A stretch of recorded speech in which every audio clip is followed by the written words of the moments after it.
L'édito politique sur Europe 1 avec le Figaro. Bonjour Vincent Trémollet de Villers. Bonjour Dimitri, bonjour Anissa. Bonjour à Vincent. tous. Vincent, vous avez regardé la télévision hier après-midi. Les questions au gouvernement. Un certain nombre d'entre elles concernaient l'attaque de Crépol et les manifestations de l'ultra-droite. Est-ce que les parlementaires ont été à la hauteur selon vous ? Alors quand ils se sont tus, oui. La minute de silence en mémoire de Thomas a été le seul moment véritablement digne. Elle avait été demandée par Éric Ciotti, elle a été acceptée par le bureau de l'Assemblée. Alors un peu tard, certes, il n'avait fallu que quelques heures pour que les députés rendent hommage à Naël. Pour Thomas, il aura fallu attendre 11 jours, mais mieux vaut tard que jamais. Ensuite, quand ils ont repris la parole, alors là on est descendu de plusieurs crans, on a assisté à un numéro un peu irréel durant lequel le garde des Sceaux et le ministre de l'Intérieur ont roulé des mécaniques pour dire qu'ils avaient été intraitables avec les 80 nasillons qui ont défilé à Romans-sur-Isère. Ils en ont fait des tonnes. On avait l'impression d'être devant Laurel et Hardy mimant un combat imaginaire. Alors bien sûr, il existe quelques milliers de militants d'ultra-droite, 3000 selon Jean-Yves Camus.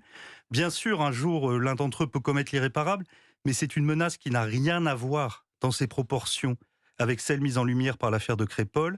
Mais nos deux ministres, complètement dépassés par le déferlement de violence qui frappe notre pays, se jettent sur les derniers confettis du fascisme, comme on attrape une bouée de sauvetage. Si je vous comprends bien, Vincent, c'était du théâtre. Vous avez très bien compris, c'était le petit théâtre antifasciste tel que le décrivait Lionel Jospin. Et que peuvent ressentir les Français devant ce spectacle, à part un profond sentiment de désappartenance? Le Parlement devrait être au diapason du corps social. Il se contente de reprendre les réflexes d'autodéfense d'une bulle médiatique et politique ébranlée par la contradiction devenue permanente du réel. Cette persistance à vouloir maquiller l'événement n'est pas seulement inutile, elle est contre-productive. La réalité n'est pas virtuelle, elle est éprouvée par nos concitoyens. Faut-il rappeler les milliers de bâtiments brûlés, les centaines de commissariats attaqués, les magasins pillés lors des émeutes de juillet? Faut-il rappeler que 3 ans après Samuel Paty, Dominique Bernard a été victime devant son école de l'islamisme sanguinaire? Faut-il rappeler le rythme quotidien des agressions au couteau? Devant un tel tableau, ceux qui nous gouvernent devraient faire preuve à tout le moins d'un peu de modestie, ou sinon montrer face à ces périls la même énergie et la même efficacité que face aux dizaines de zozos d'ultra-droite. On pourrait aussi leur conseiller de prendre exemple sur des voix qui parlent simple et qui parlent juste. Ah, auquel pensez-vous ? Alors celle d'un habitant de Crépol, dénommé André, que l'on a vu sur les écrans. Il a dit en 2 minutes avec une clarté sidérante des vérités premières auxquelles les UFR de sociologie n'ont toujours pas accédé. Il s'est tout simplement demandé pourquoi il y avait 2 France, l'une qui élève ses gosses convenablement et que l'État ponctionne, l'autre qui fait grandir ses enfants dans la haine de la France et des Français et que l'État subventionne. Et puis, il faut surtout écouter, comme on vient de le faire sur cette antenne, Marie-Hélène Toraval, la maire de Romans-sur-Isère. Sa parole inquiète, franche, courageuse, est une parole qui résonne dans les profondeurs du pays.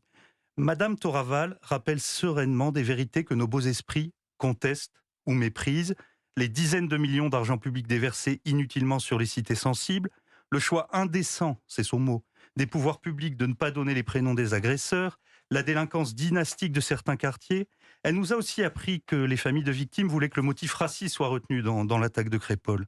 Elle a dit simplement, sans emphase, ce que les Français fatigués du grand cirque gouvernemental veulent entendre. Madame Toraval a sauvé l'honneur de la politique. Et vous avez raison, elle était ce matin à l'invité d'Europe 1. L'entretien est à retrouver en intégralité sur europe1.fr. Merci beaucoup Vincent Trémollet de Villers, l'édito politique sur Europe 1. Et je signale la une du Figaro ce matin consacrée aux otages. Comment le Hamas cherche à gagner la guerre des images. Il en sera fait largement mention tout à l'heure à 9h moins le quart dans la revue de presse d'Europe 1 avec Olivier Delagarde. Merci beaucoup Vincent.